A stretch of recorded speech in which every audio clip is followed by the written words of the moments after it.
속한 성도도 부활하리라는 것입니다. 만일 죽은 성도의 부활이 없을 것이라면 그리스도께서 부활하실 필요가 없었을 것이다 라고 설파했습니다. 그리스도의 부활은 첫 열매이고 죽은 성도의 부활은 둘째 열매라는 것을 분명히 했습니다. 안타까운 것은 그리스도의 부활과 자신의 부활을 믿고 부활의 소망으로 사는 성도들이 생각보다 많지 않다는 것입니다. 여러분은 이번 기회에 확고한 믿음을 갖기 바랍니다.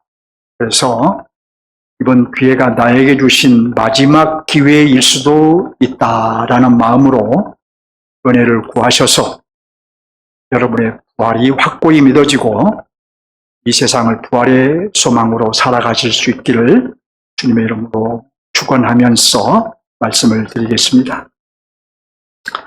사도가 고린도전서 15장을 기록한 목적은 하나입니다. 바로 성도의 부활을 논증하기 위함인 것입니다. 우리는 지난주 본문에 이어서 사도는 오늘 본문에서도 성도의 부활을 논증합니다. 사도가 고린도전서 15장을 기록한 배경을 한번 생각해 보시기 바랍니다. 첫째로 고린도인들 가운데 어떤 이들이 죽은 자의 부활은 없는 것이다 라고 주장하는 것이 배경이라고 말씀드렸죠. 둘째로 죽은 자의 부활을 부정하는 이들은 헬라 철학의 영향을 받은 것이었다고 말씀드렸죠. 이 헬라 철학에 의하면 영혼은 선한 것이고 육체는 악한 것이므로 부활은 선한 영혼이 악한 육체 안에 다시 들어가는 것이라고 생각한 것입니다. 헬라 철학을 수용한 이들은 바울이 전한 복음을 받아들일 수 없었고 결국 고린도 교회 안에서 죽은 자의 부활은 없는 것이다 라고 주장을 하게 되었습니다. 이로써 고린도 교회에는 성도의 부활에 대한 논쟁이 일어났고 결국 사도에게 대표단을 보내면서 몇 가지 질문들을 자신들이 가지고 있는 몇 가지 질문들을 답을 요청하면서 보냈는데 그때 부활에 대한 답도 함께 요청했던 것입니다. 사도는 고린도인들의 질문에 답을 하기 위해서 고린도전서 15장을 기록하면서 먼저 1절로 11절에서 그리스도의 부활을 논증했습니다. 구약 성경의 예언을 근거로 논증을 했고 많은 증인들의 존재를 근거로 논증했습니다. 이렇게 그리스도 부활의 확실성을 논증한 사도는 그 논증을 기반으로 성도의 부활을 논증한 것입니다. 지난주 본문 12절 하반절에서 어찌하여 죽은 자의 부활이 없다 하느냐라며 죽은 자의 부활은 있는 것이다 라고 주장하기 시작했습니다. 고린도에 어떤 이들이 헬라 철학을 근거로 부활을 부정했지만 사도는 그리스도의 부활을 근거로 성도의 부활을 강조한 것입니다. 그러면서 만일 죽은 자의 부활이 없는 것이라면 우리는 너희를 속이고 너희는 우리에게 속은 것이고 예수 믿다 죽은 자들은 망한 것이고 부활을 믿고 있는 우리야말로 세상에서 가장 비참한 존재라고 반박했습니다. 오늘 본문은 이러한 반박에 이어지는 말씀으로 사도는 부활을 부정하는 그들의 주장을 계속해서 반박하고 있는 것입니다. 이제 오늘 본문을 보시면 여러분 성경을 보시기 바랍니다. 오늘 본문은 그러나로 시작을 하지요. 이 그러나라는 접속어는 앞에 있는 내용을 뒤집는 역할을 하는 접속어입니다. 무슨 내용을 뒤집는 역할을 할까요? 본문 바로 앞에는 두 가지 내용이 있습니다. 첫째는 죽은 자의 부활은 없는 것이다는 어떤 고린도인들의 주장이 있습니다. 둘째는 죽은 자의 부활은 있는 것이다 라는 사도의 주장이 있습니다. 그렇다면 본문의 그러나는 무엇을 뒤집는 역할을 한 것일까요? 물론 죽은 자의 부활은 없는 것이다 라는 그 어떤 고린도인들의 주장을 뒤집는 역할을 합니다. 결국 사도는 이 그러나라는 말로 죽은 자의 부활은 있는 것이다 라고 계속해서 성도의 부활을 논증해 가고 있는 것입니다. 본문 20절을 봅니다. 20절을 보면 그러나라고 말하고 나서 그 다음에 뭐라고 한가요? 그리스도께서 죽은 자 가운데서 다시 살아나사라고 그리스도의 부활을 말하지요. 자, 이어서 뭐라고 말한가요? 같이 볼까요? 잠자는 자들의 무엇이 되셨다? 첫 열매가 되셨다고 하죠. 그리스도의 부활은 그리스도 안에서 죽은 성도들의 부활을 가져오는 부활의 첫 열매라는 것입니다. 사도는 농사의 법칙으로 그리스도의 부활과 성도의 부활의 관계성을 설명한 것입니다. 농부가 첫 열매를 거두면 반드시 이어서 두 번째 열매, 세 번째 열매를 거두는 것이 농사의 법칙입니다. 결과적으로 성도의 부활을 가져오는 근본적인 원인이 무엇이냐? 그리스도의 부활이 성도 부활의 근본적인 원인이라는 것입니다. 그러니까 그리스도께서 부활하셨기 때문에 죽은 성도도 반드시 필연적으로 부활하게 된다는 것입니다. 저는 이것을 이제 신학적으로 설명을 합니다. 21절을 볼까요? 사망이 누구로 말미암아 왔다고 한가요? 한 사람으로 말미암았다고 하죠. 여기 한 사람은 누구일까요? 인류의 조상 아담을 가리킵니다. 인류의 사망은 바로 아담 때문에 온 것입니다. 그 신학적인 이유는 아담이 첫 인류의 대표이기 때문입니다. 이어서 21절 중반절을 봅니다. 죽은 자의 부활도 누구로 말미암는다고 한가요? 역시 한 사람으로 말미암는다고 하지요. 여기 한 사람은 누구일까요? 육신을 입고 오신 예수 그리스도를 가리킵니다. 그러니까 우리의 부활은 예수 그리스도의 부활 때문에 오게 됩니다. 그 신학적인 이유는 예수 그리스도가 새 인류의 대표이기 때문입니다. 아담이 첫 인류의 대표로 함은 아담의 행위는 그의 허리에서 나온 인류 전체의 행위라는 것입니다. 그리고 예수 그리스도가 새 인류의 대표라 함은 예수 그리스도의 행위는 구속받은 새 인류 전체의 행위라는 것입니다. 그것을 대표 원리라고 말합니다. 이 대표 원리에 의해 아담을 첫째 아담이라고 하고 예수 그리스도를 둘째 아담이라고 합니다. 사도는 이 대표 원리에 입각하여 인류의 죽음과 새 인류의 부활을 설명합니다. 이제 22절을 봅니다. 여러분 성경을 보시기 바랍니다. 누구 안에서 모든 사람이 죽은 것 같이라고 한가요? 아담 안에서 라고 하죠. 모든 인류는 첫째 아담 안에서 죽은 것입니다. 자, 인류의 대표인 첫째 아담이 하나님을 떠나 생명이신 하나님과 관계가 끊김으로 모든 인류가 생명이신 하나님과의 관계가 끊겨버린 것입니다. 이처럼 인간은 생명이신 하나님과의 관계가 끊겼으니 보기에는 살아있는 것 같아요.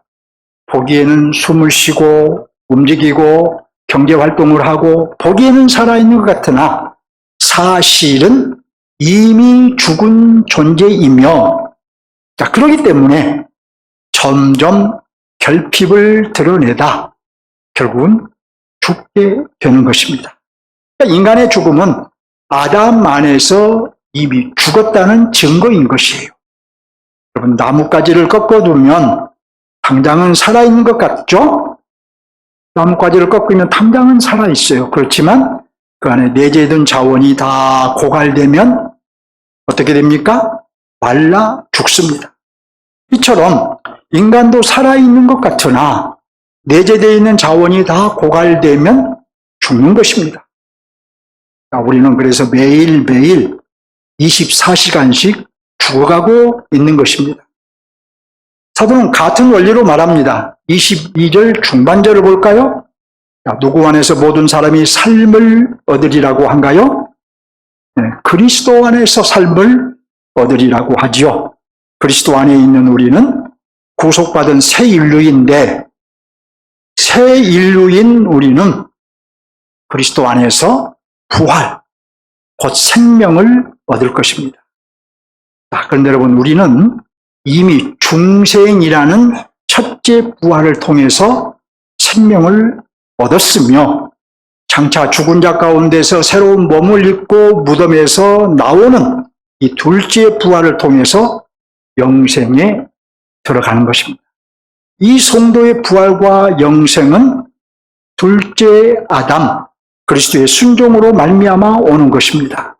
마치 인류의 사망이 첫째 아담의 불순종으로 말미암아 왔던 것처럼 말입니다.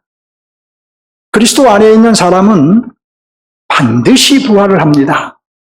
첫째 아담 안에서 우리가 죽었듯이 둘째 아담 그리스도 안에서 부활하게 되는 것입니다. 사도는 우리의 부활에 대해서 좀 더 구체적으로 설명을 합니다. 첫째로 부활의 순서에 대해 설명합니다. 본문 23절 상반절을 봅니다. 어떻게 된다고 한가요? 각기 어떻게 된다고 그래요? 차례대로 되리니, 차례대로 부활한다는 거예요. 자, 그런데 여러분, 여기 차례대로로 번역된 헬라어는 타크마티라고 해요. 근데 이 타크마티라는 단어는 군사용어입니다. 그러니까 사령관의 명령에 따라 군대가 질서정연하게 움직이는 것을 뜻합니다. 사도는 부활이 하나님의 때에 하나님의 명령에 따라 일어날 사건이라고 말한 것이에요. 23절 중반절 볼까요? 먼저는 누구의 부활을 말한가요? 첫 열매인 그리스도요라고 하잖아요. 하나님의 명령에 따라 이미 그리스도는 부활하셨습니다.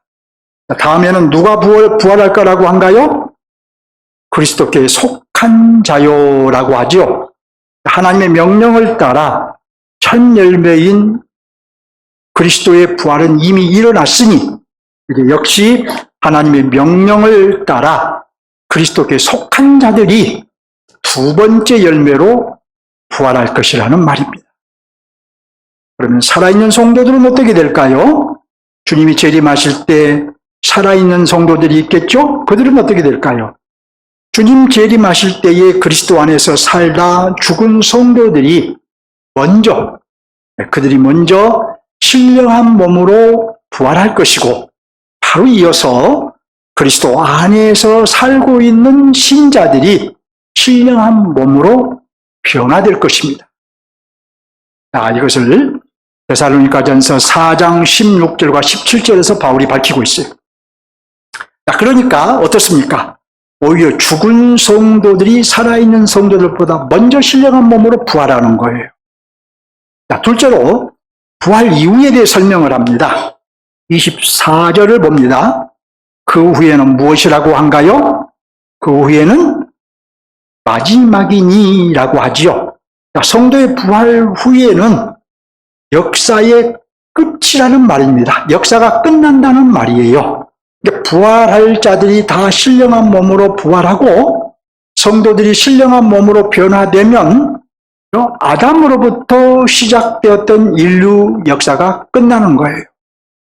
셋째로 인류 역사의 끝에는 무슨 일이 일어날까요? 24절 하반절을 볼까요? 나라를 아버지 하나님께 바칠 때라고 하지요.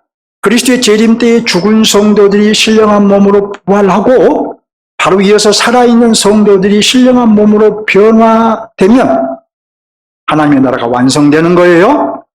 그리고 이 땅이, 바꿔 말하면 이 땅이 새 땅으로 변화되는 것입니다.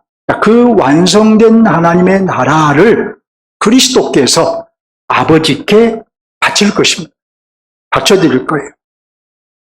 그런데 여러분 24절 이하를 주의 깊게 보면 그리스도께서 세상의 모든 통치와 권세와 능력을 멸하시고, 그러니까 사단과 사단의 세력을 멸하시고 나라를 아버지께 바친다고 합니다. 죽은 성도들이 신령한 몸으로 부활하고 그리스도께 속한 성도들이 신령한 몸으로 변화되고, 새 땅, 완성된 하나님의 나라가 하나님께, 아버지께 드려질 때는 이미 악의 세력이 완전히 파멸되고 없을 것이라는 거예요. 그러니까 새 땅에서는 악의 세력이 있어요, 없어요? 없습니다. 이어서 25절을 봅니다. 그리스도께서 모든 원수를 그 발 아래 둘 때까지 반드시 왕 노릇하리라고 합니다. 그리스도는 죽으시고 부활하심으로 이미 왕으로서 통치하고 계시나 그리스도께서 모든 사단의 세력을 멸하시고 완성된 하나님의 나라를 아버지께 바칠 때는 그리스도의 통치가 더욱 뚜렷하게 드러나리라는 의미입니다. 그리스도의 통치가 충만할 것이라는 의미예요. 이어서 26절을 봅니다. 맨 나중에 멸망받을 원수는 누구라고 한가요? 사망이라고 하죠. 첫째 아담의 불순종으로 찾아온 사망이 이제 죽은 성도의 부활 이후에는 더 이상 없다는 의미예요. 우리가 부활하고 나면 다시는 죽는 일이 없어요. 마지막으로 28절 하반절을 봅니다. 여기에서는 죽은 성도들이 부활하고 하나님 나라가 완성되는 그 목적을 말하고 있습니다. 그 목적이 무엇이라고 한가요? 이는 하나님이 만유의 주로서 만유 안에 계시려 하십니다. 왕이신 하나님의 나라가 궁극적인 목적이라는 거예요. 창세로부터 시작하여 그리스도의 재림과 성도의 부활로 완성된 하나님의 나라는 하나님이 본래 의도하신 대로 하나님 홀로 왕이신 나라인 거예요. 하나님은 이것을 창조 때부터 의도하셨어요. 그런데 여러분 보신 대로 24절 이하에서는 다른 주제를 다루는 것처럼 보여요. 죽은 자의 부활 얘기를 하다 역사의 끝에 대해서 얘기를 하고, 사단의 세력의 파멸에 대해서 얘기를 하고, 완성된 하나님의 나라에 대해서 얘기를 하고, 그리스도의 왕노릇에 대해서 얘기를 하고, 또 사망이 멸망받는 것에 대해서 얘기를 하고, 만유의 주가 되실 하나님에 대해서 얘기를 합니다. 부활 얘기를 하다 갑자기 이런 얘기를 하고 있는 거예요. 사실 그러니까 23절에서 부활의 순서에 대해서 얘기를 하고 바로 본문 이후인 29절로 넘어가도 문맥에 아무 이상이 없어요. 그럼에도 24절부터 이런저런 얘기를 한 것입니다. 그 이유가 뭘까요? 왜 바로 넘어가도 문맥에 아무 이상이 없는데 그 사이에 이런저런 얘기를 사도가 했을까요? 역시 죽은 자의 부활을 강조한 것이에요. 보세요 여러분. 죽은 자가 부활해야 역사의 끝이 온다는 거예요. 죽은 자가 부활해야 사단이 파멸된다는 거예요. 죽은 자가 부활해야 하나님의 나라가 완성된다는 거예요. 죽은 자가 부활해야 그리스도의 왕 되심이 만천하에 드러난다는 거예요. 죽은 자가 부활해야 사망이 멸망받게 되고 죽은 자가 부활해야 하나님이 만유의 주가 되신다고 말한 거예요. 결국 사도는 성도의 부활을 강조한 것입니다. 그렇죠? 성도의 부활을 강조. 교회 여러분, 오늘 본문의 핵심 메시지는 무엇일까요? 사도는 죽은 자의 부활은 없는 것이다 라는 그 어떤 고린도인들의 주장에 대해 이미 12절로 19절에서 죽은 자의 부활은 있는 것이다 라고 반박을 했어요. 이제 사도는 오늘 본문에서도 죽은 자의 부활에 대해 주장을 이어가고 있습니다.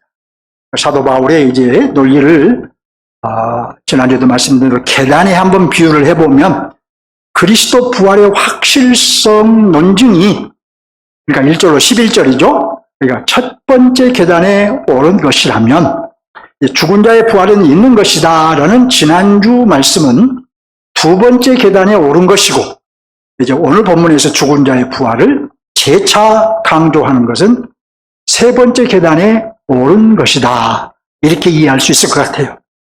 결국 사도는 그러니까 이렇게 주장한 것입니다. 너희가 주장한 것처럼 죽은 자의 부활은 없는 것이 아니다. 그리스도 안에서 죽은 성도는 확실히 부활할 것이다. 그리스도께서 부활의 첫 열매로 부활하셨기 때문이다. 그럼에도 너희가 그리스도 안에서 죽은 자의 부활을 부정하는 것은 만유의 주가 되기 원하시는 하나님을 부정하는 것이다.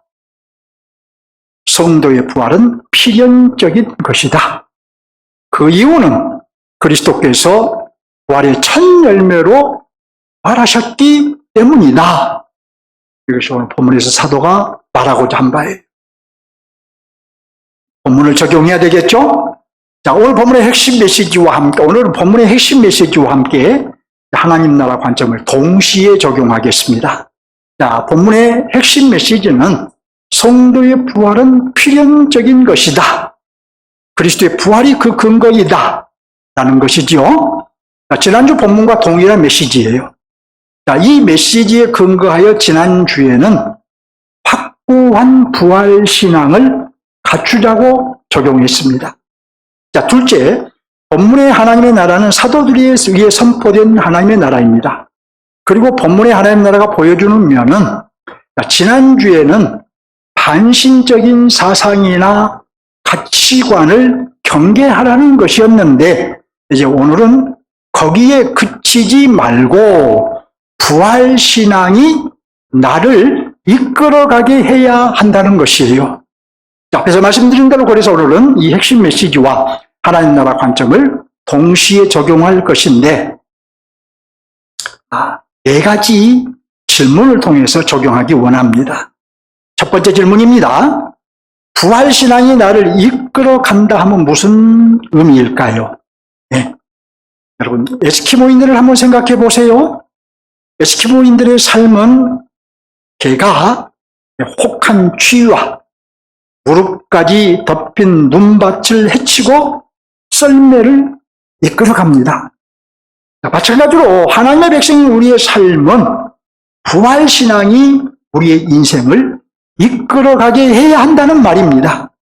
그리스도의 부활을 믿고 그 믿음에 근거하여 우리 자신의 부활을 믿고 부활의 소망으로 사는 부활신앙이 전면에서 우리 앞에서 내 인생을 이끌어가게 해야 된다는 말이에요.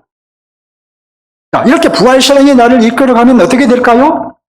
부활신앙이 이끌어가는 그리스도인과 그렇지 못한 그리스도인은 인생이 다를 수밖에 없고 삶이 다를 수밖에 없습니다.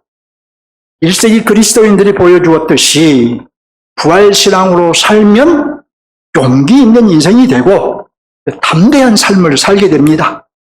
1세기 그리스도인들의 삶은 혹한 추위와 눈밭을 헤치고 가는 것과 같은 핍박받는 삶이었는데 그리스도의 부활과 또 자신의 부활을 믿었기에 굴복하지 않았어요.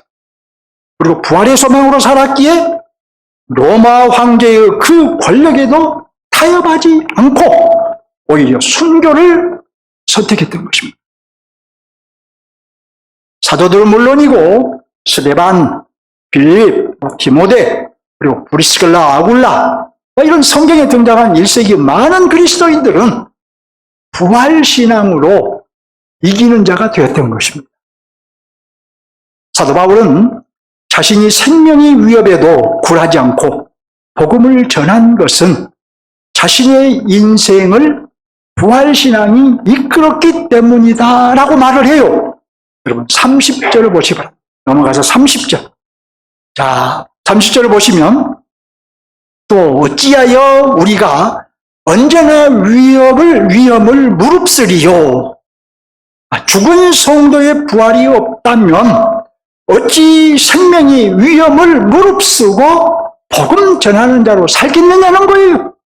그리스도의 부활을 믿고 그에 근거하여 자신의 부활을 믿고 부활의 소망으로 사는 부활신앙이 사도를 이끌어 갔던 것입니다. 자, 이제 두 번째 질문입니다. 왜 부활신앙이 나를 이끌어가는 것이 중요할까요? 그리스도의 부활을 믿는 그리스도인은 담대하게 세상을 이길 수 있기 때문이에요.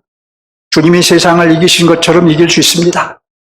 또 자신의 부활을 믿는 그리스도인은 용기 있는 인생이 될 수 있기 때문입니다. 교회사에 이름을 남긴 믿음의 선배들처럼 용기를 발휘할 수 있습니다. 자신의 부활을 믿는다면. 한번 생각해 보세요, 여러분.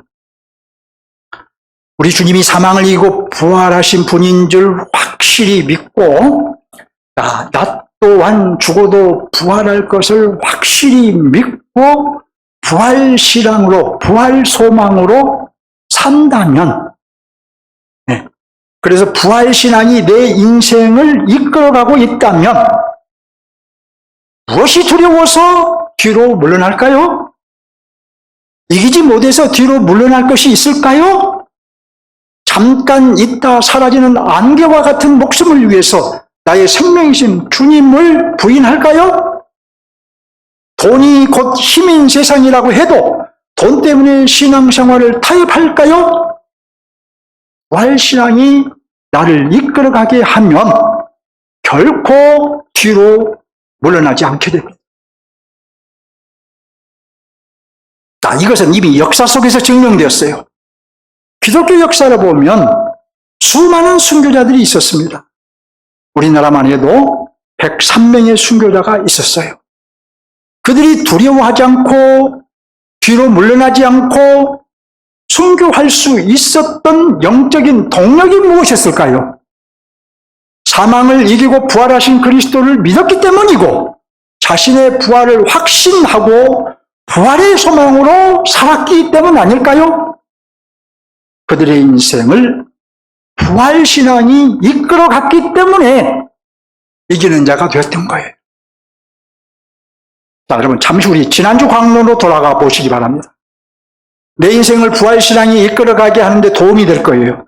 지난주 강론에서 그리스도인들이 반신적인 사상이나 가치관에 휘둘리면 부활을 부정하는 어떤 고린도인들처럼 심각한 문제를 낳게 된다고 말씀드렸습니다. 그럴 수밖에 없는 것은 이 반신적인 사상이나 가치관의 특징은 바로 사탄적인 것이기 때문이에요. 따라서 우리는 반신적인 사상이나 가치관을 반드시 극복해야 되겠죠. 지난주에 반신적인 주의 주장 제가 3가지를 말씀드렸습니다. 첫째로 만몬주의를 말씀드렸죠. 개인이든 국가든 돈을 하나님 자리에 두고 있는 것이 현실인데 이것이 곧 우리가 극복해야 하는 만몬주의입니다. 국가 간에는 돈 때문에 전쟁도 하지요. 돈 때문에 적이 되기도 합니다. 개인 간에는 또 돈 때문에 살인도 하고 돈 때문에 형제관계도 깨뜨려지고 돈 때문에 신앙 또는 자신의 구원도 버립니다. 하나님보다 돈을 더 사랑합니다. 만몬주의는 분명 반신적인 주의 주장이죠. 그리스도인은 반드시 극복해야 하는 주의 주장입니다. 둘째로 가인주의를 말씀드렸죠. 우리 사회만 보아도 힘 있는 자가 힘없는 자를 괴롭히는 것은 우리가 몰라서 그렇지 모든 영역에서 늘상 일어나는 일입니다. 기업주가 사원들에게 갑질하는 일이 늘 있죠. 아파트 주민이 경비원을 무시하고 죽음으로 몰아간 그런 사건도 심심치 않게 일어나지요. 언젠가 탤런트 안무개 씨가 매니저에게 갑질한 사건이 있었지요. 가인주의는 우리 사회 곳곳에서 일어나고 있어요. 어떤 사람은 지금도 이 가인주의의 피해자가 되고 있습니다. 가인주의 역시 분명 반신적인 것이죠. 따라서 그리스도인이라면 반드시 극복을 해야 됩니다. 자, 셋째로 포스트 모던주의를 말씀드렸죠. 포스트 모던주의의 특징은 권위를 부정하는 것으로 결국 절대자의 권위까지 부정합니다. 이 사상이 종교계에도 들어와서 결과 종교다원주의를 낳은 거예요. 종교다원주의는 그래서 하나님의 권위도 부정하고 성경의 권위도 부정했어. 그래서 모든 종교에는 구원이 있다라고 주장하는 거예요. 모든 종교에 구원이 있나요? 그리스도에 또 다른 구원자가 있나요? 포스트 모던주의 역시 분명 반신적인 것이죠. 그래서 여러분 반드시 극복해야 할 주의 주장입니다. 자, 이런 반신적인 주의 주장을 어떻게 극복할 수 있을까요? 지난주에는 성경의 소리에 귀를 기울여야 된다라고 말씀을 드렸다면 이제 오늘은 부활신앙이 내 인생을 이끌어가게 하면 된다고 말씀드립니다. 세 번째 질문입니다. 그렇다면 어떻게 부활신앙이 이끌어가게 할 수 있을까요? 자, 에스키모인들의 개가 썰매를 이끌고 혹한 추위와 눈밭을 헤쳐가듯이 부활신앙이 내 인생을 이끌어가면 모든 반신적인 사상을 극복할 수 있습니다. 부활신앙으로 사는 것이 해답이라는 말이에요. 그렇다면 어떻게 부활신앙이 나를 이끌어가게 할 수 있을까요? 오늘 본문에서 그 답을 우리가 찾을 수 있어요. 오늘 본문에 의하면 우리는 아담 안에서 죽었습니다. 하나님을 떠났어요. 하나님과의 관계가 파괴되었어요. 아담 안에서 모든 소망을 잃어버린 것입니다. 따라서 아담 안에서 나오지 않으면 부활신앙을 갖출 수 없는 거예요. 그러므로 먼저 아담 안에서 확실히 나오는 것이 답입니다. 아담적인 사고와 아담적인 마음과 아담적인 삶에서 나와야 돼요. 또 오늘 본문에 의하면 우리는 둘째 아담 그리스도 안에서 생명을 얻었습니다. 그리스도 안에서 생명이신 하나님을 만났습니다. 하나님과의 바른 관계에 진입했습니다. 잃어버린 소망도 회복했습니다. 그리스도 안에 확실히 있으면 부활의 소망을 갖출 수 있는 것이고 얼마든지 부활의 소망으로 살 수 있는 것입니다. 그러므로 그리스도 안에 확실히 거하는 것이 답입니다. 첫째 아담 안에서 확실히 나오십시오. 그리고 둘째 아담 안에 확실히 들어가십시오. 이렇게 첫째 아담 안에서 나오고 둘째 아담 안으로 들어가면 부활신앙을 갖추게 되고 둘째 아담 그리스도 안에서 부활신앙을 우리가 따라갈 수 있는 거예요. 부활신앙이 나를 이끌어가게 할 수 있다는 것입니다. 우리가 세상을 이기는 길은 부활신앙으로 사는 길이에요. 부활신앙이 나를 이끌어가면 아까도 말씀드린 대로 어떤 반신적인 주의 주장도 극복할 수 있어요. 그리고 부활신앙이 나를 이끌어가게 하는 길은 아담 안에서 나와 그리스도 안에 들어가는 거예요. 이는 곧 말씀 안에 머무는 것입니다. 오직 그리스도 안에 머물러야, 곧 말씀 안에 머물러야 부활신앙이 나를 이끌어갈 수 있고 어떤 반신적인 주의 주장도 극복할 수 있습니다. 세상의 어떤 주의 주장, 어떤 가치관도 극복할 수 있습니다. 그러면 우리가 그리스도 안에 들어간다 하면, 곧 말씀 안에 산다 하면 구체적으로 어떤 삶을 우리가 추구해야 한다는 말일까요? 말씀의 능력으로 나 혼자 살지 않고 그리스도와 연합된 삶을 추구해야 합니다. 우리 그리스도인들은 많은 경우에 나 혼자 살아요. 나 혼자 살려고 해요. 그런데 나 혼자 살지 않고 그리스도와 연합된 삶을 추구해야 돼요. 육체의 생명으로 살지 않고 그리스도의 생명으로 사는 삶을 추구해야 합니다. 세상을 나 홀로 걸어가지 않고 그리스도와 함께 동행하는 삶을 걸어야 합니다. 세상을 바라보고 세상의 소망을 두고 살지 않고 주님을 바라보고 부활의 소망으로 사는 삶을 부지런히 추구해야 합니다. 여러분의 모든 언행 심사가 그리스도의 생명에서 나온 것인지 돌아보시기 바랍니다. 말하는 것, 생각하는 것, 행동하는 것, 이것이 그리스도의 생명에서 나온 것인지 돌아보시라는 거예요. 여러분의 대신 관계와 하나님과의 관계와 개인 관계, 성도들과의 관계, 목사와의 관계, 서로 지체들과의 관계, 이것이 그리스도의 생명으로 이루어지고 있는지 깊이 생각해 보시기 바랍니다. 여러분, 바람이 스쳐가는 것처럼 그렇게 생각하지 말고 깊이 생각하고 집중해서 생각하고 골똘히 한번 생각해 보시라는 거예요.